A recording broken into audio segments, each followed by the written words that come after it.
सर्वधर्मस्थापकस्त्वं सर्वधर्मस्वरूपकः आचार्याणां महाचार्यो रामकृष्णाय ते नमः। यथाग्निर्दाहिका शक्ति रामकृष्णस्थिता हेया सर्वविद्यास्वरूपां तां शारदां प्रणमाम्यहम्। परतत्वे सदा लीनो रामकृष्ण समाज्ञया यो धर्मस्थापनरतो वीरेशं तं नमाम्यहम्। वीरेशं तं नमाम्यहम्। भगवान श्री रामकृष्ण देव जगत जननी माँ शारदा जी और स्वामी जी को प्रणाम अर्पित करता हूँ। मेरे गुरुदेव पूजनीय स्वामी भूतेश्वर जी महाराज को मेरा प्रणाम है। आप सभी को प्रणाम। लास्ट टाइम हम लोगों ने 18 अध्याय का 60वां श्लोक किया था। स्वभावजेन कौन्तेय निबद्ध स्वेन कर्मण कर्तुम नेच्छसि यन्मोहात् करिष्यसि अवसोपि तत्। ये हो गया है। आज 61 पढ़ेंगे तो, लेकिन उससे पहले एक छोटा सा भजन गाएंगे। सांस सांस में सुमिरन करके बार बार बोली जाऊं। ये इस भावना के है कि जब ईश्वर का स्मरण मनन हमेशा चलते रहना चाहिए।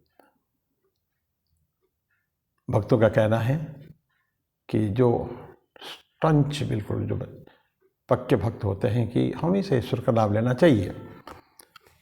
और श्री रामकृष्ण देव तो बोल ही रहे, माँ शारदा तो बोलती कि जैसे घड़ी के टिक टिक शब्द होता है उसी तरह का जप ध्यान करना चाहिए, जप करना चाहिए, ध्यान नहीं।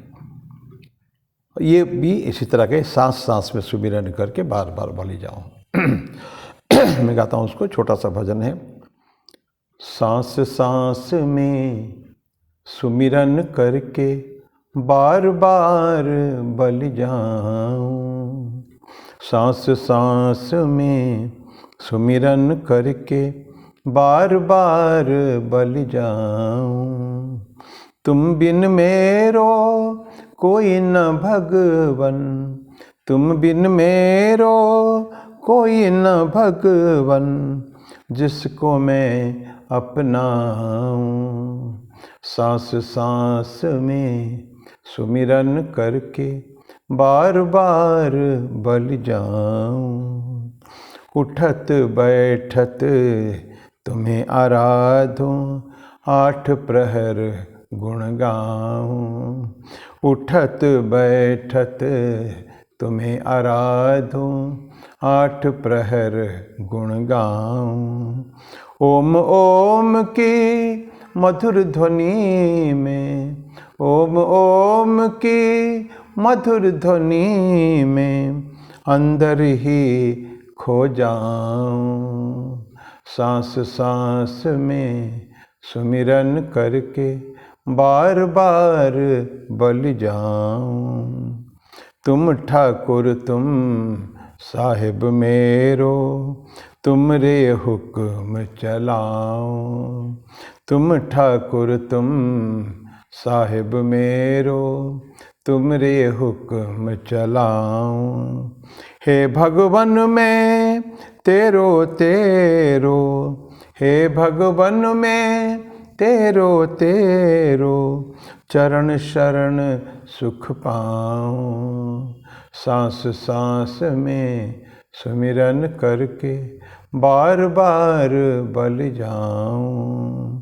तुम बिन मेरो कोई न भगवन, तुम बिन मेरो कोई न भगवन, जिसको मैं अपनाऊं। सांस सांस में सुमिरन करके बार बार बल जाऊं।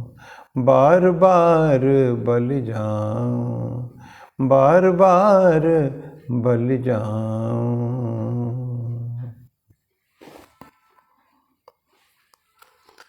गुरु नानक देव बोलते थे 24,000 बार हमको दिन में सांस लेते हैं हम लोग एवरेज।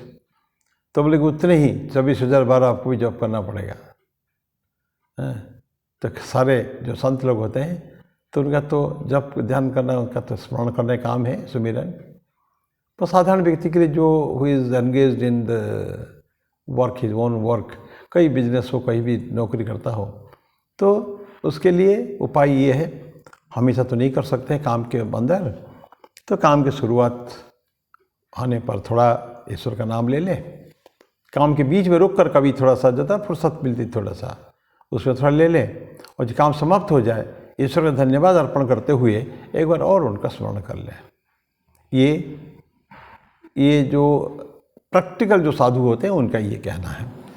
स्वामी आत्मानंद जी अक्सर ऐसे ही कहा करते थे कि बीच बीच में लिया करो, बट ऑलवेज डोंट फॉरगेट। ये सारे लोग होते हैं ना, एक बार दिन में कर लिया, जब कर लिया सुबह या शाम को, बस हो गया सारा दिन, ऐसा नहीं होता है। So remembrance should be a continuous process. Anyway, अभी हम पढ़ते हैं वर्ष नंबर 18 का श्लोक नंबर 61। ईश्वर सर्वभूतानां हृदय से अर्जुन तिष्ठति भ्रामयन सर्वभूतानि यंत्रारूढ़ानि मायया।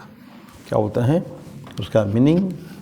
सिंपल हिंदी में है, अर्जुन माया के द्वारा समस्त प्राणियों को यंत्रारूढ़ की भांति अर्थात यंत्र पर चढ़ी कठपुतलियों की तरह भ्रमण कराता हुआ ईश्वर समस्त प्राणियों के हृदय में स्थित है। पहला पाठ क्या है? ईश्वर सभी के अंदर स्थित है, लेकिन फिर कर क्या रहे हैं? वो सभी के अंदर स्थित हैं, लेकिन लोगों को ही इज रिवॉल्विंग, घुमा रहे हैं कठपुतली की भांति। कठपुतली सोचती है कि मैं काम कर रही हूँ, मैं घूम रही हूँ, नहीं, इट इज़ नॉट। जहाँ उनका उंगली चलाने वाला का चुप हो गया, शांत हो गया, तो कठपुतली भी शांत हो जाएंगे। तो they cannot work, they cannot function, ये बात है। तो भगवान कृष्ण कहते हैं कि समस्त हृदय में सर्वभूतानां हृदय से अर्जुन तिष्ठति है। अर्जुन, ईश्वर सभी के अंदर वास करते हैं। तो कैसे वास करते हैं, क्या काम करते हो? भ्रामयन, घुमाते हुए, सर्वभूतानि, सारे भूतों को, यंत्रारूढ़ानि माया, यंत्र में आरूढ़ एक व्हील चल रहा है ना, एक कंस्टेंटली रिवॉल्विंग व्हील है, उसके ऊपर सब विभिन्न पोजीशन में लगे हुए। तो जो चलता है धर्म, तो सभी चल रहे हैं। तो we are also like that only. यदि हम कठपुतली लकड़ी का नहीं है, but then we are also doing the same thing as the कठपुतलीज, that puppets they are doing. तो थोड़ा सा उसके ऊपर देखते हैं। ये तो श्लोक हो गया 61वां श्लोक। ये जो श्लोक है सर्वभूतानि यंत्रारूढ़ानि माया, ये जो सत्य है, ये हम शुरू कर देख सकते हैं कि अर्जुन और कृष्ण कैसे अपने आप को प्रकाशित कर, माने युद्ध में क्या क्या रोल उनका है। जो विशाल महाभारत युद्ध, 18 दिन चलने वाला महाभारत युद्ध जब हो रहा है, तो कृष्ण और अर्जुन का पोजीशन क्या है, ये हम सुने हैं कि युद्ध से पहले जब भगवान कृष्ण के पास दुर्योधन और अर्जुन दोनों गए थे, अर्जुन जाके भगवान के नीचे के पाँव के पास बैठा था, दुर्योधन आके उनके सर के पास बैठ गया था। तो जब भगवान कृष्ण उठते हैं, सीधा उनका अर्जुन को पहले देखते हैं, तो उनको पूछते हैं अर्जुन को क्या चाहिए, बोलो आने का आगमन का क्या तुम्हारा है उद्देश्य। तो उस समय दुर्योधन भी बोलता है कि प्रभु मैं है कृष्ण, मैं पहले आ गया था, मैं भी आया हूँ। पर भगवान कहते हैं कि मैं तो पहले अर्जुन को देखा, तो आप पूछ लेते हैं अर्जुन को क्या चाहिए। तो अब बात उठी कि अर्जुन क्या चाहेगा ये जो आने वाले युद्ध में, विशाल जो महायुद्ध होने वाला है विध्वंसकारी, तो उसमें अर्जुन किसको चाहेगा, दुर्योधन किसको चाहेगा। हम मान के चलते हैं और जानते हैं कि दुर्योधन ये भावना लेके आया था, उसको विशाल नारायण सेना चाहिए। तो अर्जुन भगवान कृष्ण ने जो डिक्लेयर किया, एक तरफ तो मैं रहूँगा अकेले निहत्ता, मैं कोई अस्त्र उठाऊंगा नहीं, और दूसरी तरफ मेरी दुर्धर्ष अत्यंत बलवान नारायण सेना है। अब बोलो तो क्या चाहिए? तो अर्जुन बोलता है कि मुझे आप चाहिए, मैं आपको ही चाहता हूँ। तो सुनकर दुर्योधन को बड़ा आनंद होता है, क्योंकि वो तो यही चाहता था कि मुझे नारायण सेना मिले। यद्यपि बोला कि ये अर्जुन तो सोचता होगा, सोचा ही है, ये बड़ा बेवकूफ़ है, भगवान को आया, भगवान ने उनको फर्स्ट मौका दिया, लेकिन उससे मौका गवा दिया। भगवान कृष्ण मांगने क्या होगा, वो तो एक सिंगल है, और बोल दिया कि मैं हाथ शस्त्र नहीं उठाऊंगा। तो जो विशाल नारायण सेना कई लाखों का, मिलियंस का, तो उनको तो माना ही नहीं। तो अब मेरे भाग में तो वही रह गया, बहुत अच्छी बात है। तो फिर भगवान कृष्ण बोले अर्जुन दुर्योधन तुमको, तो दुर्योधन बोला कि मैं नारायणी सेना दे दिया, वही तो रहा मेरे हाथ में। यदि भी चाहता तो वही, लेकिन ऐसा नाटक करता है कि चलिए आप नारायणी सेना मेरे को दे दीजिए, लेकिन चला जाता है। और जाने के बाद उसका जो मामा शकुनी, कितना दुख होता है, जिसका चिल्ला था, अरे महान जी तुमने क्या कर दिया, भगवान कर लेना था तुमको। हाँ। जो भी ये है कहानी। तो अर्जुन और कृष्ण दोनों ही युद्ध क्षेत्र में हैं, लेकिन किस किस पोजीशन में है? अर्जुन है रथ पर, और भगवान कृष्ण ऐसा भगवान रथ पर एज अ फाइटर, वॉरियर, युद्ध करने वाला योद्धा। हाँ। और भगवान कृष्ण किस पोजीशन में? ड्राइवर, सारथी। तो अर्जुन ने मांग दिया था, आप तो मेरा सारथी बनेंगे। सारथी का रोल बहुत इंपॉर्टेंट है युद्ध में। वो ठीक ठीक समय में जब आवश्यकता पड़ने पर उसके जो पीछे खड़ा हुआ जो वॉरियर है उसको ही कैन सेव हिम, बचा सकते हैं। इसलिए लोग चाहते हैं कि जो सारथी हो, एक्सपर्ट ड्राइवर, एक्सपर्ट क्या कहते हैं उसको, जो सारे मैन्यूवर करने का, प्लान करने का कैपेसिटी उसी के हाथ में। और हम देखते हैं भगवान कृष्ण ने बहुत किया है, किसको कब मारना है, किसके ऊपर चलाना है, तीर चलाना है, किसको नहीं चलाना है, ये सब भगवान कृष्ण सब किए हैं। तो इसलिए तो देखिए अर्जुन तो बैठा हुआ युद्ध कर रहा है, ठीक है ना। तो ये अर्जुन कहाँ बैठा हुआ? एज ए ह्यूमन बीइंग, वो तो मनुष्य है, जीवात्मन है। और कहाँ पर है वो? गाड़ी में चढ़ रहा है, रथ में चढ़ रहा है, रथ। तो नाउ ही इज ए रथी। तो बोलते हैं कि वो जीवात्मा है और रथ में चढ़ा हुआ है, तो इसीलिए उसका पोजीशन क्या हो गया वॉरियर में? तो वो हो गया कि माने उसको कहते हैं ह्यूमन बॉडी। शरीर है रथ, शरीर को रथ का आज्ञा दिया गया, और आत्मा रथी है, रथ का मालिक है।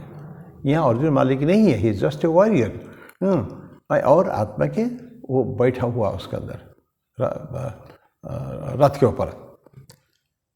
यहाँ जो हम कहने का मकसद एक है कि हम देखें कठोपनिषद में जब यमराज नचिकेता को सिखाते हैं आत्मा का रहस्य, मृत्यु का रहस्य, उस समय एक श्लोक बोलता है, आत्मानं रथिनं विद्धि शरीरम रथमेव तु।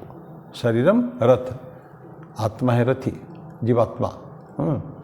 और लेकिन शरीर क्या है? रथ है। बुद्धिम तो सारथिम विद्धि मनः प्रग्रहमेव च। बुद्धि है सारथी, एक्सपर्ट ड्राइवर भगवान कृष्ण भी है। बुद्धि तो सारथिम विधि मनः प्रग्रहमेव च, मन है लगाम। तो लगाम किसको लगाम लगा हुआ? घोड़े के ऊपर। इंद्रियाणि हयानाहु विषयान तेषु गोचरान, ऐसा आगे और श्लोक है। तो विषय रूपी, इंद्रिय रूपी जो विषय है वस्तु, शब्द स्पर्श रूप रस गंध, उसमें 5 इंद्रियों पर 5 जगह शब्द स्पर्श रूप रस गंध, उसके 5 घोड़े हैं। They are constantly running on the विषय, विषयांश तेजु गोचरान, उसके ऊपर चलने वाले हैं, दौड़ने वाले हैं। घोड़ा उसमें जुड़ गया है। तो ये कौन है? 5 इंद्रियां हैं, ठीक है। इंद्रिया ने हयाना हो। लेकिन हम लेट्स कम बैक, बोलते हैं कि आत्मान शरीरम रथमेव तु। तो अर्जुन बैठा हुआ, शरीर है, जीवात्मन है, आत्मन है, आत्मान रथिमान भी आत्मा है, परमात्मा नहीं, जीवात्मा है, पर आत्मा तो ही है। आत्मान रथिन वो मालिक है, बैठा हुआ है, लेकिन वो ह्यूमन बॉडी है, शरीर है, रथ एक शरीर है, उसके ऊपर बैठा हुआ है। तो भगवान चला रहे हैं उसको। तो फॉर्मर क्या है? जो भगवान अर्जुन जो है वो अनकॉन्शियस है, तो रथ चल रहा है। रथ कहाँ चल रहा है, कैसे चल रहा है, उसके ऊपर कोई कंसर्न नहीं है, बिकॉज वो उनका नज़र कहाँ के ऊपर है?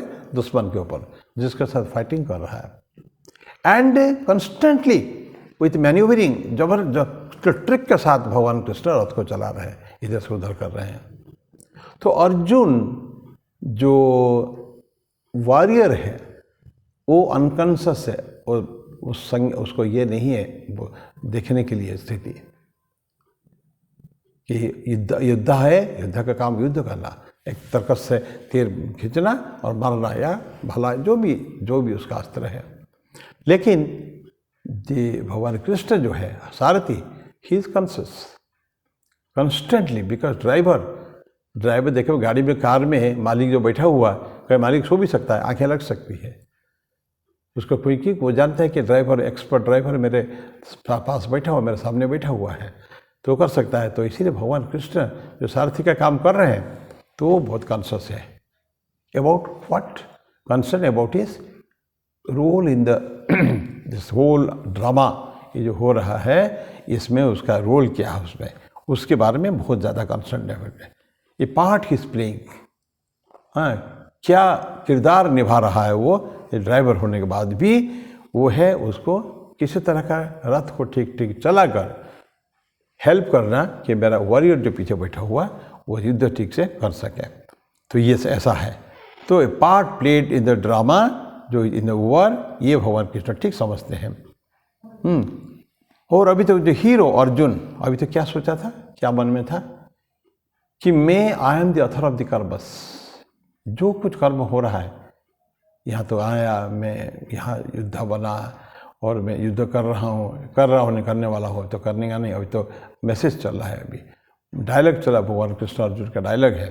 तो हीरो क्या है, तो वो देखते वो कर्म को ऑथर है, ऐसा सोचा था अभी तक अर्जुन कि सब मैं ही कर रहा हूँ, जो करूँगा मैं ही करूँगा, हाँ, ये ऑथर है। लेकिन बाद में ये सारे ड्रामा के बाद वो क्या समझ गया है, वो बाध्य हुआ सब समझने के लिए कि ये सारे जो कर्म है ईश्वर का है, मेरा कुछ भी नहीं है।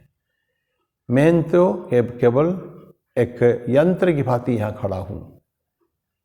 श्लोक में क्या पढ़ा था, यंत्रारूढ़ानि मायया, तो यंत्रवत जो अपने आप को समझ लेता है, बाद में चल के नॉट इन द बिगिनिंग में उसको क्या लगता है, एक अहंकार का बोध है। जब अर्जुन को बोले, कृष्ण को बोलता है मेरे रथ को लेके दोनों सेना के बीच में खड़ा कर दो, मैं क्या देखना चाहता हूँ, कैर्मया सह उद्धव्यम अस्मिन रण समुद्यमे, इस रण जो उद्यम चल रहा है, जो विशाल युद्ध होने वाला है, तो इसमें इस युद्ध कौन मेरे साथ लड़ रहे हैं। अच्छा, मैं किसके साथ लड़ूंगा ऐसे नहीं बोल रहा है, ये तो ह्यूमिलिटी हो जाती, मेरे को किस के सामना करना पड़ेगा, ये नहीं, किनके द्वारा, कई मया सह युद्धव्यम, मेरे साथ युद्ध करने वाले हैं इस रण, विशाल रण में कौन है, मैं देखना चाहता हूँ। तो क्या हो गया, एक मन में एक अहंकार का भाव है कि जो है वो तो कुछ भी नहीं है, ऐसे कीड़े मकोड़े जैसा तो मार दूंगा, ऐसा सोचता होगा। लेकिन अब उसका अंत में जाके भ्रम टूटता है, नहीं ऐसा तो नहीं है। यद्यपि मैं कर्म का करता, ये सारे कर्म जो मेरे द्वारा क्रिएटेड है, मैं ही उसको कर्म को कर रहा हूँ, ये भावना मन में है, लेकिन फिर भी वो उसने भंग हो जाता है, उसका जो सपना, उसका जो रेजोल्यूशन, ये सब सत्यानाश हो जाता है। आगे चल के जब देखता है कि मैं तो कुछ भी नहीं हूँ, एक यंत्रवत उनके अंदर एक यंत्र की भांति उनके हाथ में है। श्री कृष्ण रथ को हाँका था, ठीक है, लेकिन उन्होंने कोई वेपन कुछ नहीं लिया, निहत्था बोल दिया था शुरू से, मैं कोई अस्त्र नहीं उठाऊंगा। मैं यदि अस्त्र उठाना पड़ा था, उठाए थे। क्या अस्त्र उठाए थे, वो रथ का पहिया को लेके दौड़े थे मारने के लिए। किसके पास, भीष्म पितामह की तरफ भागे थे। जब सारथी है, सारथी को रथ छोड़ना नहीं, लेकिन वो भाग गए, अस्त्र उठाया, भीष्म पितामह हंसने लगे। प्रभु आपने अपना सत्य तोड़ दिया। कृष्ण ने बोला था कि मैं भवन, हाँ कृष्ण बोले थे मैं कोई अस्त्र शस्त्र नहीं उठाऊंगा, मैं तो सिर्फ सारथी रहूँगा। लेकिन उन्होंने क्यों तोड़ा, इसलिए तोड़ा कि भीष्म ने भी कभी प्रतिज्ञा लेता, प्रभु मैं आपको अस्त्र उठा के दिखा दूंगा, तो मेरा भक्त का जो बात है उसको रखने के लिए, उसका सत्यता को रखने के लिए भगवान ने अपने ईश्वर तोड़ दिया। भीष्म कोई सामान्य भक्त नहीं था। भीष्म एक बहुत बड़ा ईश्वर के बहुत बड़ा भक्त था, वॉट ए ग्रेट पर्सन। लेकिन फिर भी भगवान कृष्ण गीता का संदेश अर्जुन को दे रहे हैं, भगवान भीष्म पितामह को नहीं था।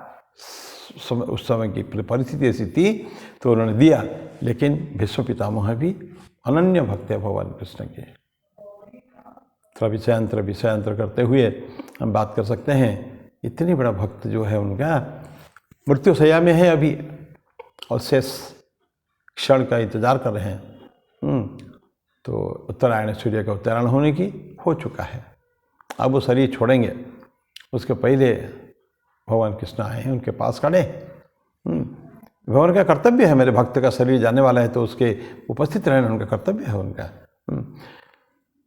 तो भगवान कृष्ण को भीष्म पितामह कहते हैं, प्रभु मेरी एक इच्छा है, दिली तमन्ना थी, उसको मैं नहीं कर पाया। उसका मृत्यु से पहले मैं चाहता था उसको काम को समाप्त करने के लिए। भगवान पूछते हैं, पितामह बोलिए ना क्या चाहिए था आपको। बोले कि मेरी एक कुंवारी कन्या है, उसके विवाह में आपसे जाना चाहता था लेकिन नहीं दे पाया। सभी आश्चर्य हो रहे हैं, पितामह अखंड ब्रह्मचर्य इतना बड़ा हो चुके हैं, बचा के उनका जो गद्दी है, हस्तिनापुर का जो राज्य जो है वो रहे, सेफ रहे, निरापद रहे, उसकी जिम्मेदारी उनके ऊपर थी। और अखंड ब्रह्मचर्य की उन्होंने शपथ ले लिया था शुरू से। लेकिन आज बोलते कि मेरी कुंवारी कन्या है। भगवान कृष्ण जानते हैं क्या कहना चाहेंगे। तो भगवान कृष्ण बोलते, कौन है महापितामह, स्पष्ट करिए। बोले कि मेरी जब मति है, जो आपसे लगना था, बुद्धि को आपसे निमज्जित हो जाना था, मैं नहीं कर पाया ऐसे। इतना बड़ा भक्त होने के बाद भी बोलते कि मेरी बुद्धि को मैं आप में नहीं जोड़ पाया, नहीं लगा पाया। ऐसा वो है भगवान कृष्ण, उनके भक्त है। और ये देखेंगे हम, जब भगवान कृष्ण की जो वो उपासना करते हैं ना, अंतिम में युद्ध के लास्ट में जाने से पहले कृष्ण की स्तुति करते हैं। ट्रेमेंडस, क्या सुंदर स्तुति है भीष्म की स्तुति, कृष्ण स्तुति भीष्म की, बहुत सुंदर है, इस महाभारत में है। तो ये इतनी बड़े ये थे वो। कृष्णा चैरियट को चलाया, लेकिन कभी भी उन्होंने वेपन नहीं लिया, ना कोई युद्ध उन्होंने लड़ा नहीं है। और दूसरे शब्द में हम ये कह सकते हैं कि जो लॉर्ड के प्रेजेंस, ईश्वर के उपस्थिति में ही सारे काम होते हैं। एक जो पावर फोर्स वो रहता है, उसमें सारा काम होता है। जब वो हट जाते हैं सब काम रुक जाता है। एक बहुत बड़ा मैग्नेट है, वो सब जितने लोहा को सब खींच के रख लेता है, पर मैग्नेट को हटा दीजिए, फिर जैसे कि टुकड़ा, लोहा का टुकड़ा जहाँ वही पड़े रहेंगे, it will not be drawn towards the huge magnet. हाँ, ठीक उसी तरह का बोलते हैं कि कोई भी उन्होंने जितना नहीं लड़ा है, लेकिन उनके प्रेजेंस में ये जानते हैं, in the presence of the Lord सारे काम होते हैं सिस्टमेटिकली, व्यवस्थित ढंग से सारे काम होते हैं। ये तो हम जानते हैं, लेकिन वो एक्शनलेस है, वो कुछ काम नहीं करते हैं। उनके प्रेजेंस में काम होता है, लेकिन ही डजंट डू एनीथिंग, कोई काम नहीं किया। यद्यपि भगवान कृष्ण गीता में कहते हैं कि मैं एक क्षण भी नहीं, कश्चित क्षणम अपि जातु तिष्ठति अकर्मकृत, कोई काम ना करके कोई जीवात्मा, कोई व्यक्ति नहीं रह सकता, कि एक क्षण भी नहीं रह सकता है। मैं भी कॉन्स्टेंटली काम करता हूँ, मुझे कुछ नहीं चाहिए, अप्राप्त कुछ नहीं, मुझे कोई प्राप्त करने के लिए मेरे पास कुछ नहीं है। I have but everything, this whole this universe belongs to me, I have created it. लेकिन फिर भी मैं काम करता हूँ, क्यों? एक अलग विषय है। मैं अगर काम नहीं करा, लोग मुझको देख के, पीपल विल बी लेजी, वो मेरे को देख के मेरे ही पथ का अनुसरण करने लगेंगे, काम नहीं करने का। अगर मैं एक्शनलेस हूँ, मैं कंस्टेंटली आई एम एक्टिंग, मैं हमेशा हर क्षण मैं कुछ ना कुछ कर्म कर रहा हूँ, इसलिए कि मैं अगर कर्म न करूँ बाकी लोग मेरे को फॉलो करेंगे। ठीक है, ये भगवान कृष्ण की वाणी है। तो बोलते हैं कि एक्शनलेस, खुद ही है वो एक्शनलेस है, उनका कोई कर्म नहीं, चुपचाप बैठे हुए हैं। ये घोड़ा चलाना कोई तो एक सिम्बॉलिक है, लेकिन ईश्वर always is silent, just watching to observe as a what is a witness, साक्षी भाव से देख रहे हैं सब दिन। और ये जो है ना साक्षी भाव में रहते हैं कि in the hearts of all, सभी हृदय में वो उपस्थित हैं, उपस्थित हैं और ये प्रेजेंट हो, तो भगवान सभी में प्रेजेंट है। ये तो इसे ये बोल दिया कि ईश्वर सर्वभूतानां हृदय से अर्जुन तिष्ठति, यहाँ तो बोल दिया, लेकिन एक अन्यत्र में फिर आपको विषयांतर थोड़ा कर रहा हूँ, फिर आपको लेके चलता हूँ मैं भागवत में। भागवत में जो कपिल उपदेश है, कपिल देवभूति संवाद, कर्दम महर्षि 10 कन्या को जन्म देने के बाद, पिता बनने के बाद अंतिम में उनका एक प्रॉमिस था कि एक पुत्र संतान होने के बाद मैं निकल जाऊंगा संन्यास लेकर, फिर मेरा जप तप के लिए, ध्यान के लिए। तो एक पुत्र हुआ, एकमात्र पुत्र कपिल। कपिल भगवान का अवतार है।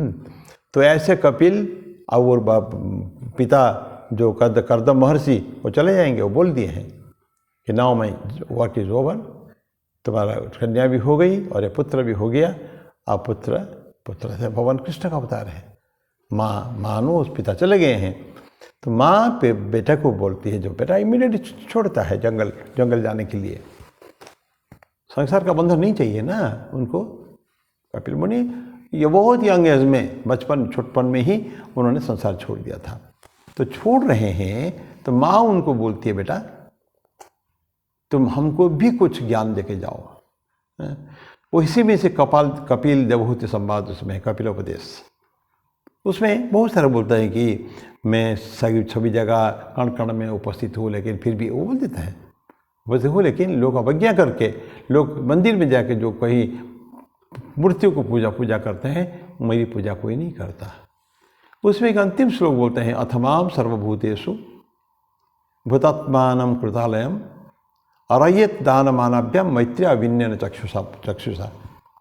अथमाम सर्वभूतेषु, महिमा सब सारे भूतों में, सारे जीवों में, सर्वभूतेषु भूतात्मानं कृतालयम, एक मंदिर बनाया है, एक देवालय बनाया है, एक अपने लिए घर बनाया है। और तुम क्या करोगे, तुम्हारा काम क्या है, मैं तो अपने आप को प्रतिष्ठित कर लिया। दैट मीन वहाँ भी यही बोलते हैं, अथमाम सर्वभूतेषु भूतात्मानम, आत्मा ने मैं अपने आप को उस मंदिर में स्थापित करता हूँ। तो तुम्हारा कर्म है अर्हयत, पूजा करो जाके, प्रत्येक जीव में पूजा करो, मंदिर जाने की जरूरत नहीं है। ऐसा नहीं कि मंदिर बना नहीं करते हैं, लेकिन प्रत्येक जीव में तुम ईश्वर की पूजा करो। जहाँ देखो कि सर्वत्र तुम ईश्वर दिखेगा, देखना चाहिए, नहीं दिखता है तो इट इज समथिंग रॉन्ग। तो अर्हयत दान मानाभ्याम, दान देकर माँ तुम लोगों की पूजा करो। मेरी लोगों की नहीं, मेरी पूजा करोगे। मैं जिसको दूसरे सारे हृदय में अपने आप को प्रतिष्ठित किया हूँ, तो ऐसे ईश्वर को, भगवान को अर्हयत पूजा करना चाहिए। कैसे करोगे, फिर आगे बोलता है कि दान मानाभ्याम, दान देकर पूजा करो। देनिंग, to give something, we have to. कोई मंदिर जा रहे हैं, हम लोग हाथ में हमेशा पैसा रखना चाहिए, हमेशा। और पैसा रुपये what ever you can do, जब वहाँ रखना चाहिए जाके। तो जाके वहाँ देना चाहिए दान। फिर कैसे दान दोगे, मानाभ्याम, मान के साथ, सम्मान के साथ। दान ऐसे नहीं दिया जाता, भिखारी के फेंक के जैसे देते हैं मंदिर में, हम लोग जाके पैसा फेंकते हैं। पर नहीं, ध्यान दे याचक बने मेरे को, मुझको, क्योंकि मैं अपने आप को प्रतिष्ठित किया हूँ।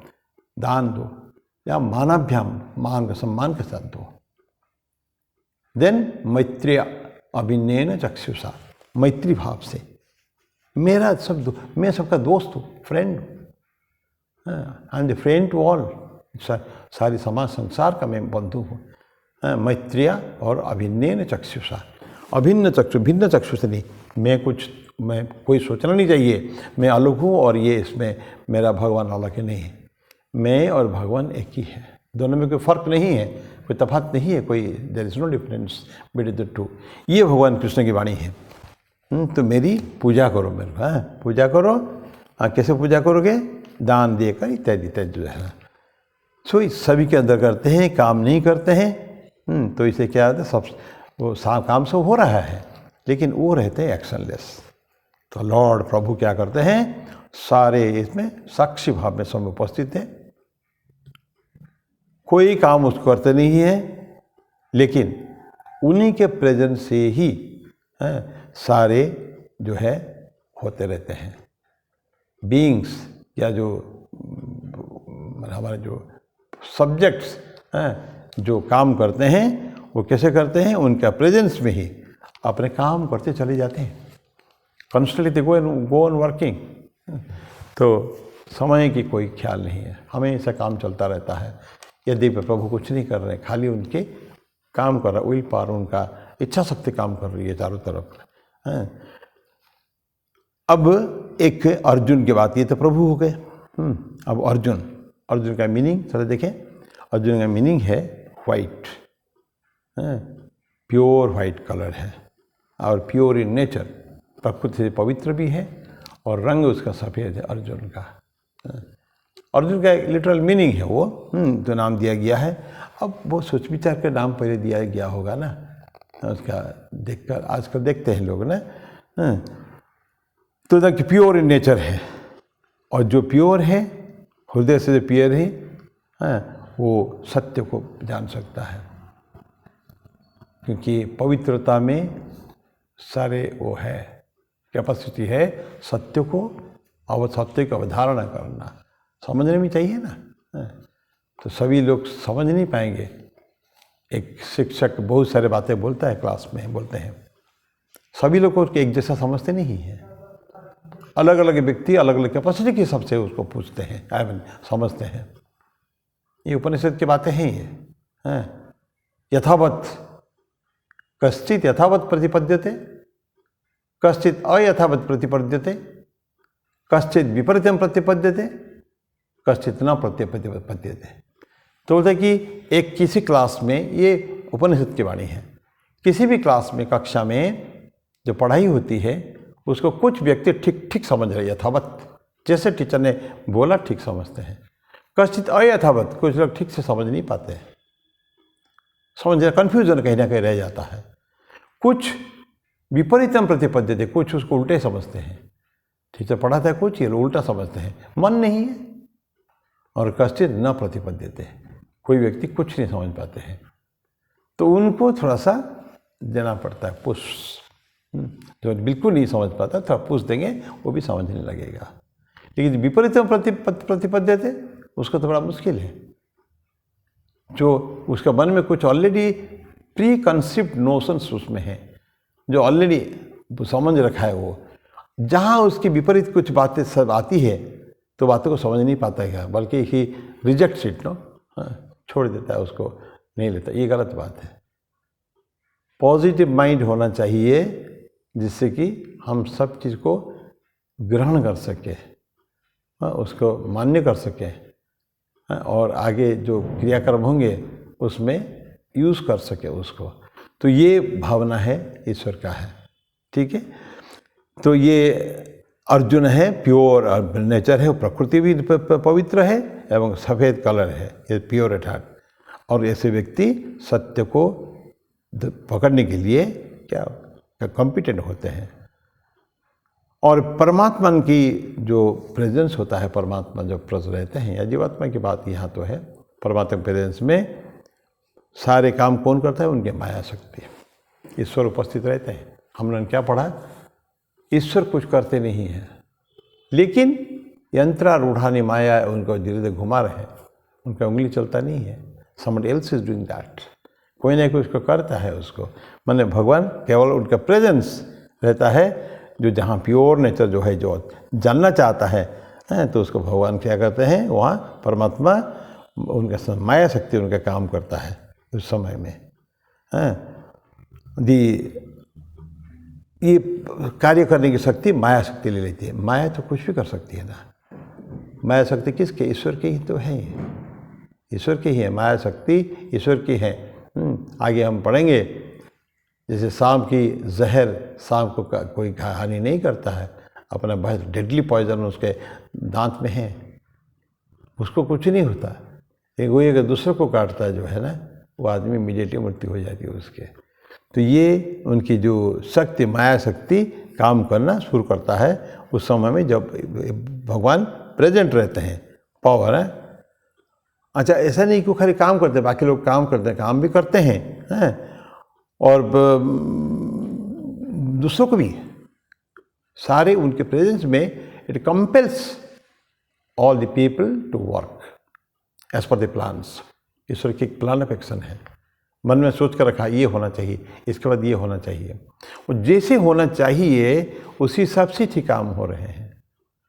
भगवान ऐसा करा रहे हैं, काम को ऐसा करा रहे हैं। तो ये खाली उनकी उपस्थिति और कुछ नहीं है। ये करता होता है ना, घर के ठाकुर बोलते हैं ना, जो घर में करता होता है वो चुपचाप बैठा रहता है एक जगह, हुक्का पीता है या अगर बीड़ी पीता है, पहले हुक्का पीते थे और बीड़ी पीता होगा, सिगरेट पीता होगा, या चुपचाप बैठा है, बट ही ऑब्जर्व्स एवरीथिंग। अब वो बैठेगा, उसको कुछ काम नहीं है, बाकी सब काम चलता रहेगा, क्योंकि पहले किसके उसको बांट दिया गया कि इसका काम क्या है, प्लान ऑफ एक्शन पूरा सबको समझा दिया जाएगा।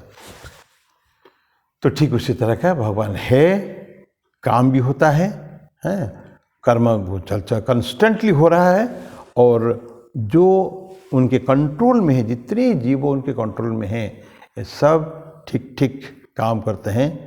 और कैसे काम करते हैं? जैसे डोल्स, गुड़िया जैसे बांधा हुआ है मशीन से, एक व्हील से बंधा हुआ है, या प्लेस कर दिया, उसको प्लेस कर दिया and just start the wheel. और अपन के वो देखा होगा जरूर, पुतली आजकल तो ख़त्म हो चुका है धीरे धीरे, बहुत कम है, लेकिन एक बहुत सुंदर पुतली डांस हम लोगों ने देखा था, वो जिसमें माँ सीता को दिखाते हैं जंगल में, और उनके लव कुश पुत्र कैसे उनका फाइटिंग करते हैं। क्या ज़बरदस्त उनका तीरंदाज है, उड़ते हुए पंख को काट देते हैं। गुरु बोलते हैं उसका इसका दाहिना पंख काटो, उसका बाएं पंख काटो, ऐसा बोलते हैं। कौन? वाल्मीकि।